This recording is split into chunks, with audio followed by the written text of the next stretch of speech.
Good morning, it's great to have your company this Thursday the 3rd of February. I'm Paulina Peters, a market analyst with Bell Direct. Well, yesterday the Aussie share market continued its positive streak in February, closing 1.2% higher to pop back over 7,000 points.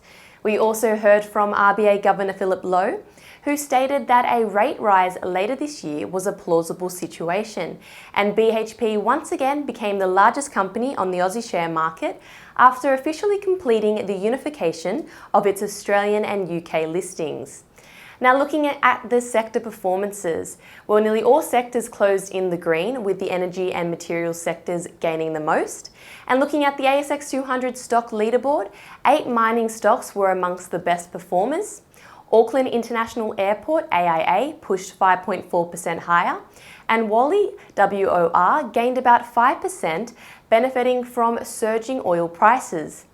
Meanwhile, the worst performing stocks included Credit Corp Group, CCP, Block, SQ2, and Amcor, AMC. Amcor fell 3.5% despite announcing a 12% jump in its first half sales. As for the most traded stocks by Bell Direct clients yesterday, software company BrainChip, BRN, topped the list, lifting over 6% after announcing the receipt of another patent in the US.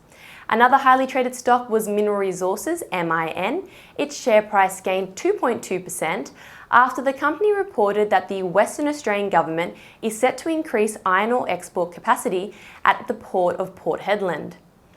Now moving to the US, stocks rose for the 4th straight day, the Dow jumping over 200 points, the S&P 500 climbing nearly 1%, and the Nasdaq pushing 0.5% higher.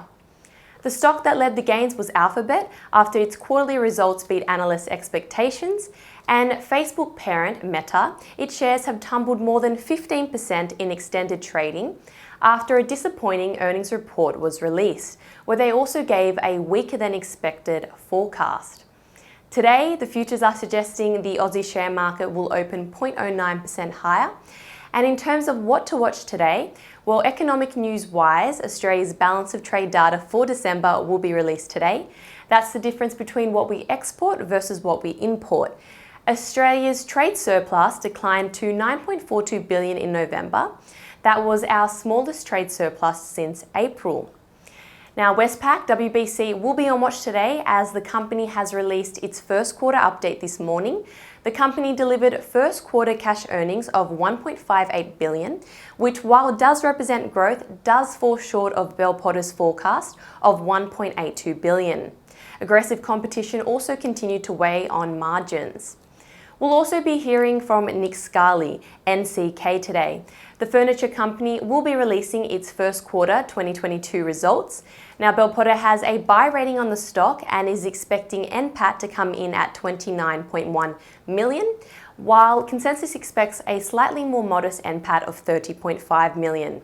Moving to commodities, OPEC have decided to greenlight the return of 400,000 barrels per day for March, despite pressure from the US and India. The gold price gained as the US dollar and Treasury yields fell, following a disappointing ADP jobs report, where companies unexpectedly cut 301,000 jobs in January. And the seaborne iron ore price is trading 0.86% higher to US $140 a tonne. Now let's end with some trading ideas for your consideration. Bell Potter has upgraded its rating on Select Harvests, SHV, from a hold to a buy, with a price target of $7.10. This comes as SHV's share price has fallen about 40% from its September 2021 highs, and Bell Potter believe that the stock is trading at a modest discount. SHV last closed at $5.65, so that implies about 26% share price growth in a year. Finally, Trading Central has a bullish signal on Orica, ORI. This signal indicates that the stock price may rise from the close of $14.50 to the range of $15.30 to $15.50 in the next 33 days, according to standard principles of technical analysis. And that's all we have time for today. I'm Paulina Peters with Bell Direct. Happy trading and stay safe.